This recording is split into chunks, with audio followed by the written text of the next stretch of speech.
আমরা মুসলমানের বাচ্চাতে ঈদে আমাদের কোনো ঈদ নেই, কারণ ফিলিস্তিনে আমার মুসলিম ভাই ও বোনেরা তাদের ছোট ছোট মাসুম বাচ্চাদের নিয়ে তারা আজকে ভালো নেই। এই ঈদে আমাদের কোনো শপিংও নাই।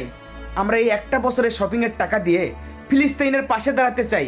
যে কোনো কষ্টে আমাদের অর্থ ফিলিস্তিনে পৌঁছাতে হবে। ফিলিস্তিনে ছোট ছোট মাসুম বাচ্চারা রাস্তার উপরে এক প্লেট খাবারের জন্য ঘন্টার পর ঘন্টা দাঁড়িয়ে আছে, অথচ সৌদি, কাতার, দুবাই, ওমান তারা একটা দিনে যে খাবার নষ্ট করে, ওই খাবার হলে ফিলিস্তিনের শিশুরা 6 মাস খেয়ে বেঁচে থাকতে পারবে। তাদের তো এই দিকে নজর নাই। তাদের তো একটা নেশা হয়ে গেছে, তাদের দেশকে ইউরোপ আমেরিকা বানাতে হবে। মনে রেখো, রোজ হাসরের ময়দানে আল্লাহ পাকের বিচারের কাঠগড়ায় সবাইকে দাঁড় হতে হবে। আমরা অন্তত এটা বলতে পারবো, হে আল্লাহ, আপনি আমাদেরকে সমর্থ দেন নাই, তাই আমরা ফিলিস্তিনের পাশে দাঁড়াতে পারি নাই। তবে ফিলিস্তিনের কথা গোলা ফাটিয়ে প্রচার করেছি, ফিলিস্তিনের জন্য বুক ভরে কান্না করেছি, দোয়া করেছি তোমার কাছে।